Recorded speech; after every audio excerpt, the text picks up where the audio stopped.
क्या भारतीय आईटी क्षेत्र खतरे में है?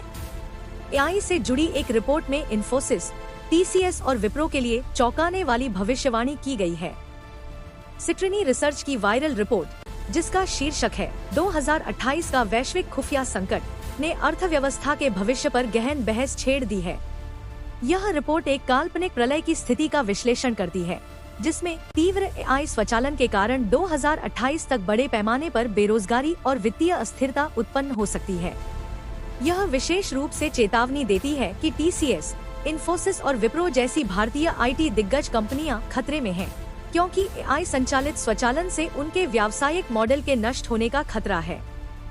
रिपोर्ट में बताया गया है कि 2028 तक भारत का आईटी सेवा क्षेत्र, जो सालाना 200 अरब डॉलर से अधिक का निर्यात करता था, ठप हो जाएगा, क्योंकि ग्राहक बहुत कम लागत पर एआई कोडिंग एजेंटों का उपयोग करना शुरू कर देंगे।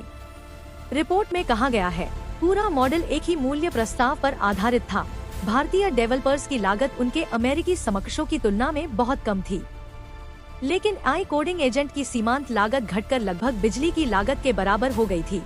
रिपोर्ट में यह भी कहा गया है कि सेवाओं के निर्यात में कमजोरी आने से 4 महीनों के भीतर डॉलर के मुकाबले रुपए में काफी गिरावट आती है। 2027 तक टीसीएस, इन्फोसिस और विप्रो के अनुबंध रद्द होने की दर में तेजी आई। भारत के बाहरी खातों को सहारा देने वाला सेवा अधिशेष समाप्त होने के कारण रुपया 4 महीनों में डॉलर के मुकाबले 18% गिर गया।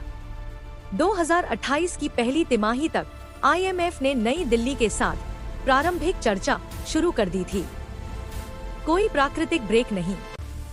रिपोर्ट में कहा गया है कि एआई के आगमन ने एक ऐसा फीडबैक लूप बना दिया है जिसमें कोई प्राकृतिक ब्रेक नहीं है, जिसका मतलब है कि कंपनियां इस तकनीक में निवेश करती रहीं, भले ही लोग कम पैसा खर्च कर रहे थे।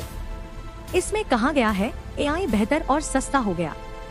कंपनियों ने कर्मचारियों की छंटनी की, फिर उस बचत का इस्तेमाल और अधिक एआई क्षमता खरीदने के लिए किया, जिससे वे और अधिक कर्मचारियों की छंटनी कर सके।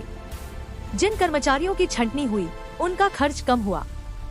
उपभोक्ताओं को सामान बेचने वाली कंपनियों ने कम बिक्री की, कमजोर पड़ गईं और मुनाफा बचाने के लिए एआई में अधिक निवेश किया। एआई बेहतर और सस्ता होता गया। यह एक ऐसा चक्र बन गया जिसमें कोई प्राकृतिक विराम नहीं था।